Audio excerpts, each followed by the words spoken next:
Positive Day, Gilibers. This is Dr. Gigi Sunga from Making Teens Project. Magandang umaga sa lahat mga Gilibers natin. And sa first time po tayo mapanood sa YouTube channel, thank you very much. Please subscribe, click na po yan, Dr. Gigi Sunga. And sa lahat mag-gusto magpa-code sa atin, online or personal, and if you want to start, advertise, or improve your business, and if you need to speak or per seminar, message ka na 0939-5254-311 or sa aking FB page, Dr. Gigi Sunga. Alright, so ngayon ay second vlog natin today, Saturday.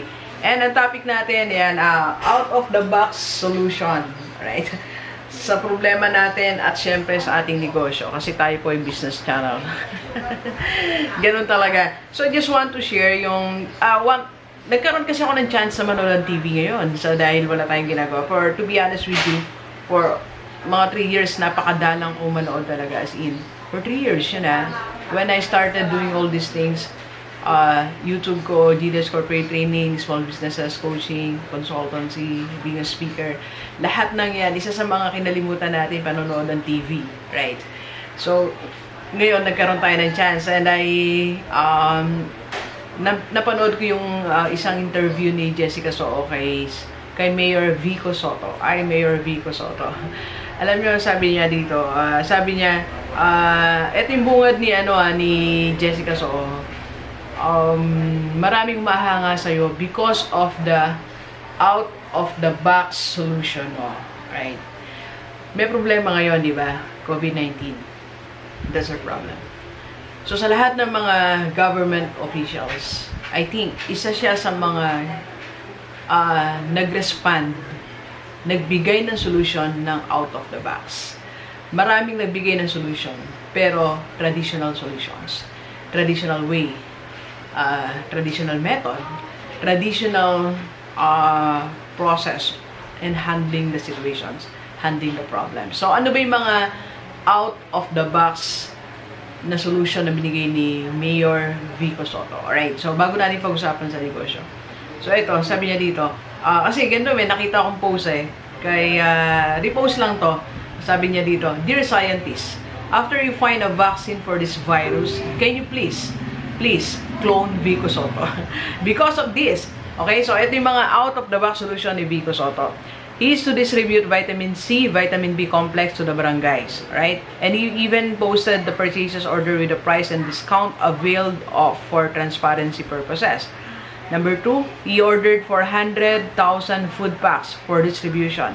Again, price per pack. Okay, hindi natin third, sanitation tents are already in use. Okay. Fourth, bus services for essential personnel and frontliners. May ruta po, naka-schedule, nakalagay.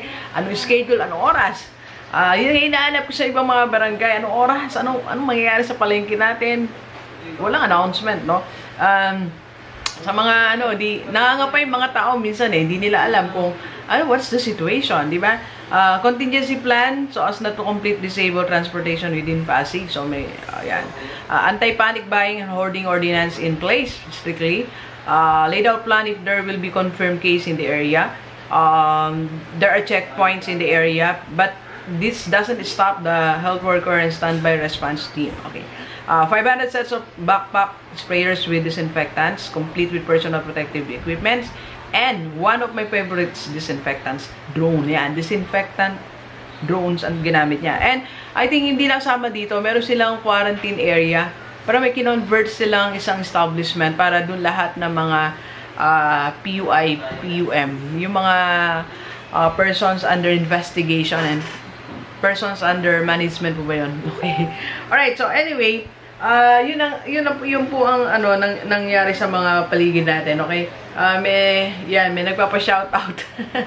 Shoutout sa aking successor.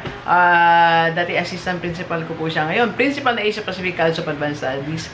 Ma'am Lovely Soto and family. And lahat ng mga taga Asia Pacific, stay safe po, okay? Wala sa aming president, Ma'am Flor Ayango, Ma'am Kay, sa lahat ng mga deans, coordinators, teachers, students, from preschool to college. Ingat po kayo lagi, okay? Alright, so, yun yung out-of-the-box solution ni Mayor Vico Soto. Alright, so, amazing, di ba? So, sa ating lahat, sa problema natin sa buhay, magbuhay muna tayo. May mga problema tayo lahat, tama ba? Right, so, kahit na simpleng estudyante ka lang, o sabi mo kay worker, ano, lahat tayo may problemang kinaharap. And lahat ng yan, everyday, we're doing solutions. Right? So, dapat ma-inspire tayo dito out of the box solution sa personal problems natin. Diba? Halimbawa, problema sa pera. So, iba nangungutang. Diba? Ordinary, traditional way. Isipin ng out of the box solution. Paano ako magkakapera? Meron akong, na hindi ako nangungutang, I need 5,000 pesos. So, yung pag-isipan mo, Dok, ano solution? Ba, gusto mo magnegosyo? Utang ka ba agad? Diba? Baka naman pwedeng may mag-share sa'yo. O kaya naman ay magbenta ka muna ng bagay na hindi mo ginagamit. Diba? Solusyon. Diba? Hindi ka nangutang. Out of the box. Nagbenta ka muna. Diba? O kaya, isinala mo muna sa mayaman mong kamag-anak. So, eto, magdinegosyo ako. Eto, may extra akong camera. Okay? Bigyan mo muna akong 10,000. Okay? Patutubuan ko ng 1,000 in 2 months. So, out of the box solution. Marami tayong out of the box solution. You just have to think. Kaya nga bago tayo alam nyo, bago tayo gumawa ng action, mag-pray ka muna. Kasi nalilimutan natin yung prayer time. Pag may problema, so automatic, isip tayo ng solution. Ito yung solution natin. Pero si Lord pala, mayroong solution. Alam mo, meron ako isang case, isang problem. Sabi ko, yun nga, mag-office po tayo sa Pampanga. Sabi ko, I need parang 300,000. 300,000. So, meron naman tayong 300,000, pero hindi siya free money. I mean, nasa mga investment pera nito. So, pwede naman tayong kumuha, pero ayoko sana kumuha. So, nag-isip ako ng solution. Okay? So, may naisip akong solution. Pero, hindi siya out of the box. Alam niyo, may pin-provide si Lord na isang solution. Grabe, dalawa pang options ko. That I will just be spending half of it. Meron akong naisip na out of the box solution. Okay? So, alright. Sige, share na natin. I-share na natin. Ano yung out of the box solution? Mag-office ako, para ma-inspire tayo. Para ma-inspire po tayo dito. Out of the box solution, okay? So, pa nga, pero medyo mainit. Hanap nyo ano po kasi to. Tapos na yung kape natin Ito yung kape, ito. Sobrang binigay nila sa atin. Pero parang masarap sa lalamunan. Ano po to? Sa labat. Okay, out of the box solution. Ganito. Ito, si-share ko na sa inyo Si-share ko na sa inyo. Para maisip nyo na mayroong out of the box solution. So, I need 300,000 for that business. Okay, so ready na ako. Willing na ako. Nag-compute na ako. Where will I get the money? So, ito na yung kinausap ko na yung kukuhanan ko ng mag-pull out muna ako ng pera ko from my investment. Pero mayroong pinakita sa akin. Sabi ko, mag-pray muna kaya ako. Alam niyo, this is the out of the box solution. Okay? Na napakaganda. Naisip ko, meron ako magiging business partner, isang company, okay? Kasi, ang ilalagay kong office po doon ay GDS Corporate Training. That is, I'll be training people, I'll be coaching, business consultancy. So, nandun na lahat. Pero meron na akong isang business na gusto ko siya makaka-partner. Kasi scalable po siya. By the way, i-discuss natin scalable one of these days. One of these hours. Marami pa vlog ngayon sino. So, naisip ko, sabi ko, makipag-partner ako. So, I opened binukas ko yung yung aking idea. Nag-usap kami, nag-meeting kami, closed door. Alam niyo, nag-agree kami. So, magiging partner ko siya. So, sa lahat ng mga hawak kong consultancy, kasi need din nila to itong company na to, need din nila. Then, pumayag siya, be sharing the expenses, pati yung manpower. So, instead of I'll be spending 300,000, ang kailangan ko na lang ngayon, 150. I-shoulder nila yung 150, plus meron pa akong dalawang tao na for free, they will be paying it do sa office. So, imagine that. That's out of the box solution. So, instead of shouldering all the expenses, hindi makipag-business partner ka na ito ang agreement natin.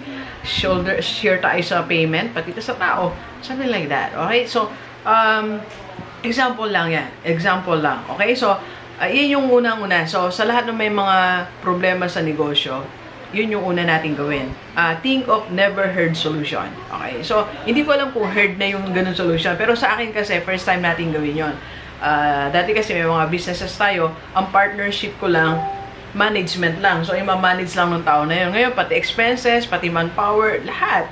So, it's a never heard na solution maybe sa ibang tao, pero it's out of the box. Out of the box solution. Okay? Next, aside from never heard solution, ang solution natin sa problema natin sa negosyo, yung choose the hardest. Yung hardest na, wag na yung simple, wag na yung shortcut, wag na yung solution na, ito, simple lang yan, ito yung gawin natin. Hindi, the hardest. Try the hardest solution. Try the hardest na, yung pinakamahirap. Ito siguro ginawa ni Senator Vico. Mahirap yun, di ba? Ang hirap. Siya mismo nagpupunta nga sa nakita ko interview niya, nandun siya sa quarantine area.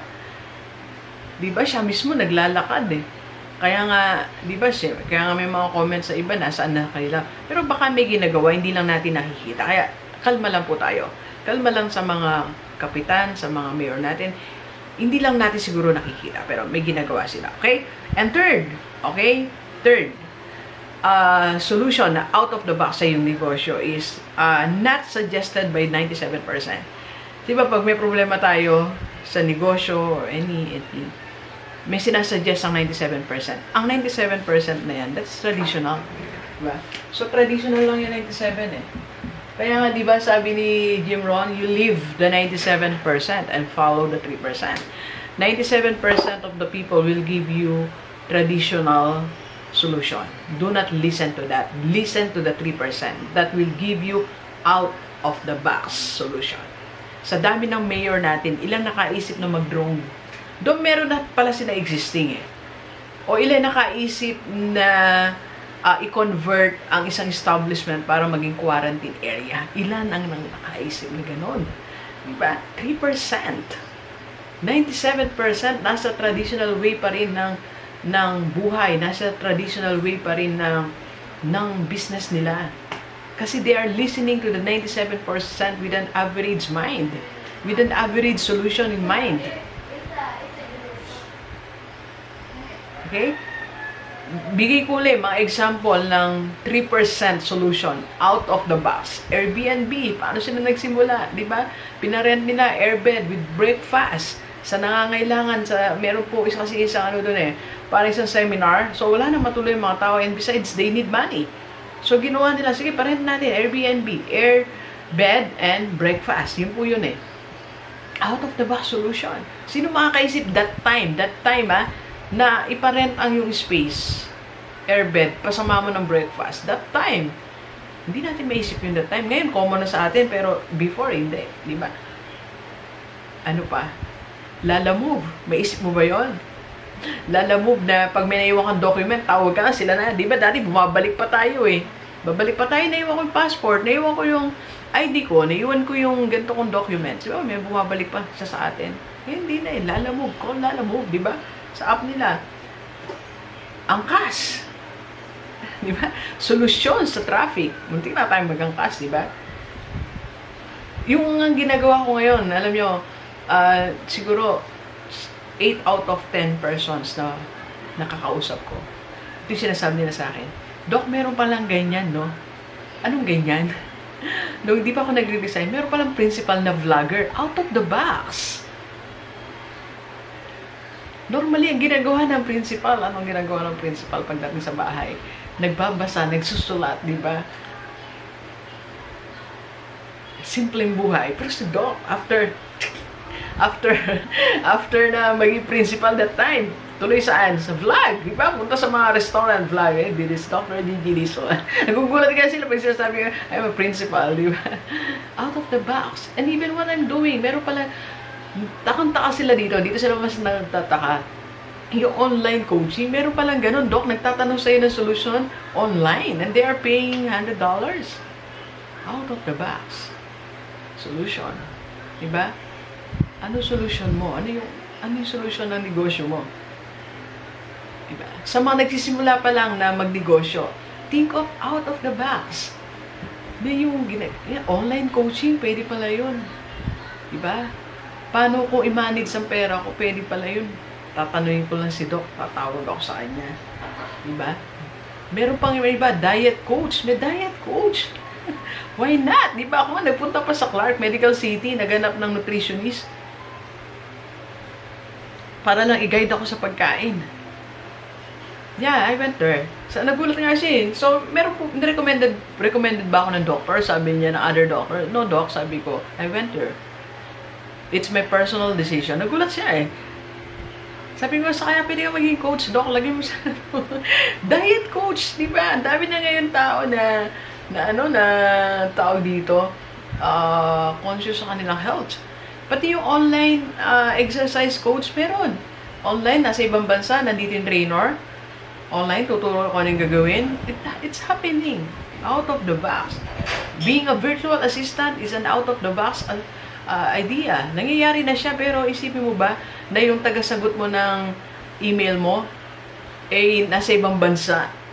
Imagine that, out of the box solution. Marami ganun. Yung nagmamanage ng Facebook mo, hindi mo man nakita ng personal, nandun sa ibang bansa. Yung mga may business sa ibang bansa, most ng ng Facebook managers nila, nandito sa Pilipinas. Yung nagmamanage ng FB mo, hindi mo naman talaga empleyado, pwede. Yung a la carte na restaurant sa Balanga, Binlag ko, meron silang social media manager. Diba? That's something. Okay? Baka mamaya nga, pwede na rin emotional coach. Diba? Kasi merong relationship coach eh. Diba? So, marami. You can have your own. Pwede kang magpangalan. Ako nga, nilagyan ko career coach, business coach. Why not? Diba? Kung nadi-deliver mo naman eh. Mga school nga consultant ka na school, pwede ba yun? School consultant. Why not? It's happening. Ang dami school na merong consultant. And now I'm consultant of one private school in Bulacan. And merong mga existing business. Yung isa kong hawak, 30 years na. Consultant ako. Something like that. So, out of the box solution. Sa buhay, sa negosyo. Okay? So, mag-isip lang. Una, ulitin natin paano isipin ang mga never heard solution, the hardest solution, not suggested by 97%. Just follow the 3%. Right? So, if you have other question, Doc, eto meron akong idea kung paano, sige, message lang kayo. Isa pa out of the box solution ng namin, ng isa kong negosyo, overrun. Naisip namin, magkaroon ng provincial distributor. May provincial distributor na overrun. Diba? Kasama yung t-shirt namin. Why not? Diba? Ito pa isa namin ginawa. 3-in-1 business. Sari-sari store. Okay? Naging overrun. Nagkaroon pa ng t-shirt printing. 3-in-1 business in one place. Sa isang barangay nangyayari. With sales na more than 100,000. Out of the box solution. Diba?